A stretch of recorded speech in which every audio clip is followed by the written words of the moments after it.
égal. Cinéma le Paris, demain je serai parti.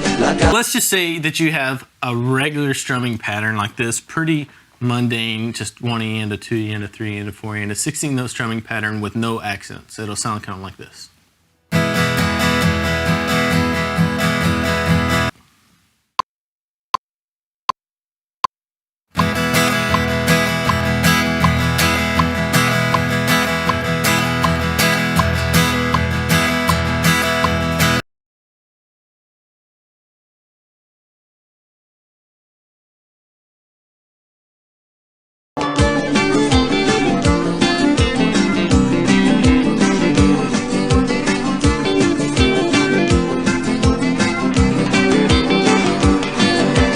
Dive in, I'll talk about the basics and show you some fun things you can practice to get up to speed with this technique. So the first thing I would say you want to get comfortable with when you are sinking into the reggae, style of playing, or even listening to music and paying attention to this, is the accent on the off beat. Okay, that's one of the most defining characteristics of the style of music.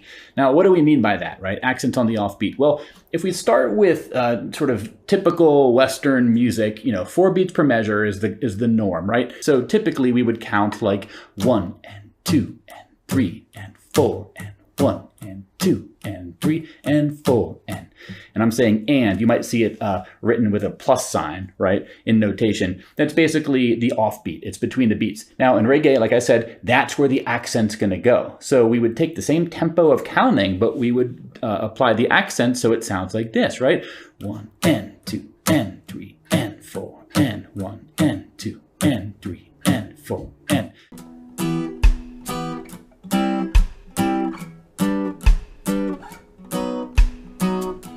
What I recommend you do before you even attempt to play chords is just mute your strings like this, right? And you can do this without a guitar even. You can count out loud. I recommend putting your body into it. You kind of see me moving my shoulders. 1 and 2 and 3 and 4 and. It might look goofy, but I'm telling you, as far as feeling the music, it's going to be your friend. And especially once we add chords and chord changes and muting and all that stuff, having the rhythm sort of just baked into your whole body is going to help you out, okay? Now, from there, you could actually sort of sing along with your favorite songs before you add chords yet. So if we take a Bob Marley song, 3 Little Birds, right? So 1 and 2 and 3 and 4. Don't worry, da-da-da-da, about a thing. 2 and 3 and 4, 'cause every little thing is gonna be alright.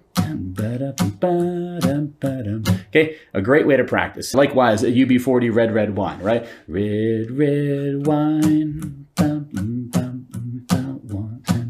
That goes to my head.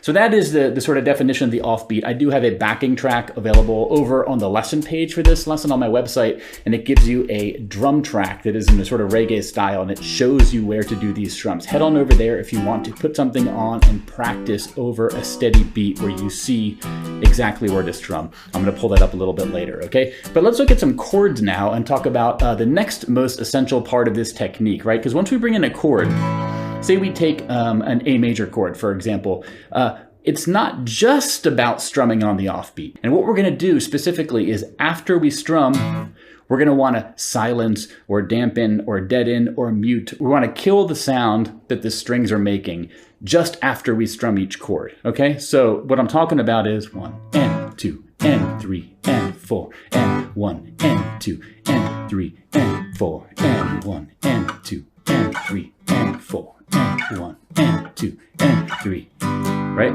So what's going on there?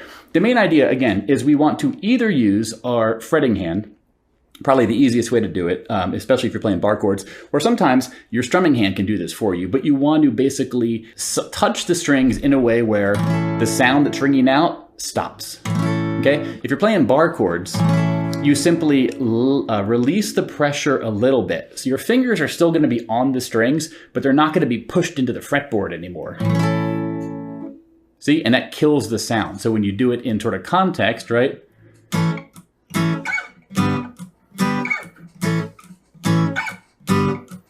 What I'm effectively doing is strumming, and right after I strum, I'm just releasing the sound, or releasing the pressure, that is, from my fretting hand. And if we go from that strum to the silence, it kind of creates that contrast of noise to no noise, and it kind of draws our ear and it creates that percussive sound.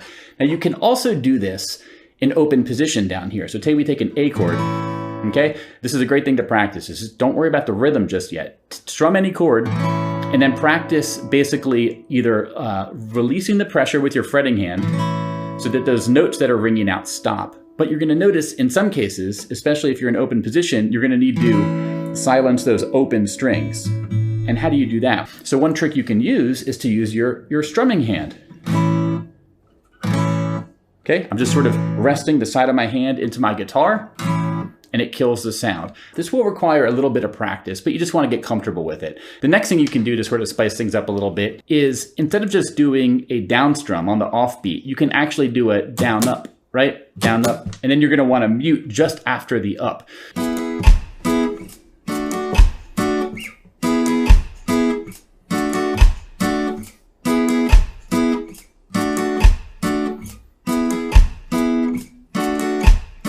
Okay, so that's another little trick you can do. It's going to sort of be something you can add, and also you can go just do regular down strums only if you want and add those down ups sparingly. But let me show you some examples now of some songs that use this style, and we can be off to good shape. So Red Red Wine is a fun example to play with this one. We're going to need a C chord, this version of F, and this version of G. Okay, I have a capo on the first fret, which lets us play along with UB40, so all these fret numbers are relative to the capo.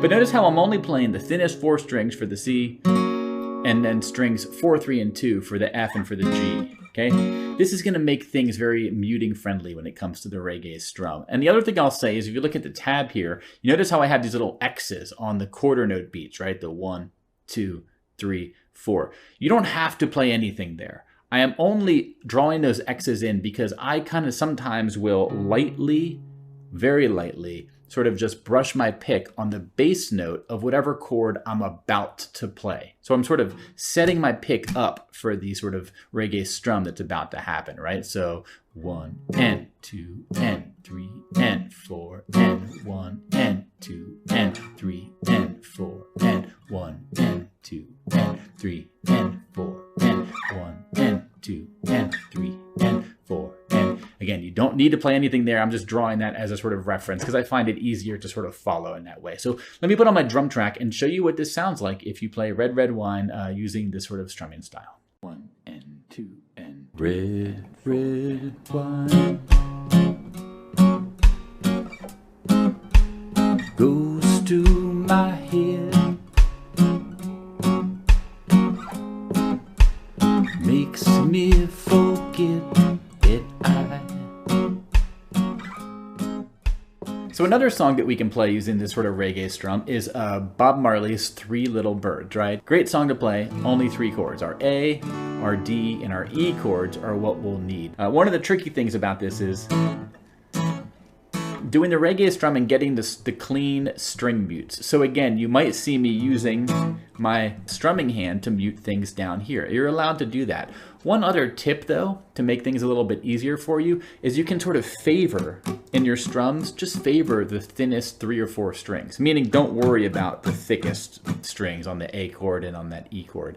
This will make it easier for you to mute things, okay? So let me show you what this looks like. Again, in my tab, just like for Red Red Wine, I have the X's drawn in right on the quarter notes. You don't have to play anything there, but you will see me sometimes sort of brushing that bass note of the chord very lightly just before my sort of offbeat strum. Okay, so here is what Three Little Birds would sound like. 1 and 2 and 3 and 4. Don't worry about a thing, 'cause every little thing gonna be alright. Singing don't worry about a thing, 'cause every little thing gonna be alright. I woke up this morning, smile with the rising sun. 3 little birds. And really quick, let's close out talking about fingerstyle reggae, and I just want to talk about how you can play without a pick and sort of use some of these rhythmic stylings I've sort of taught you here. So the main idea here is I have a capo on the 4th fret. I'm going to be playing through this C to E major to A minor to G progression. Okay, this is heard in Sublime's song Santeria if we do a capo 4 version. And what I'm going to do is sort of pluck the bass note with my thumb on the quarter notes. And on the offbeat, I'm going to pluck strings 2, 3, and 4 with these 3 fingers. And as soon as I pluck them, I'm going to silence the strings with my fretting hand over here. Okay, so it would be 1 and 2 and 3 and 4 and 1 to E to A minor and to G. Okay? Let's put on the drum track and see how these would sound when we sort of play it through. 1 and 2 and 3 and 4 and...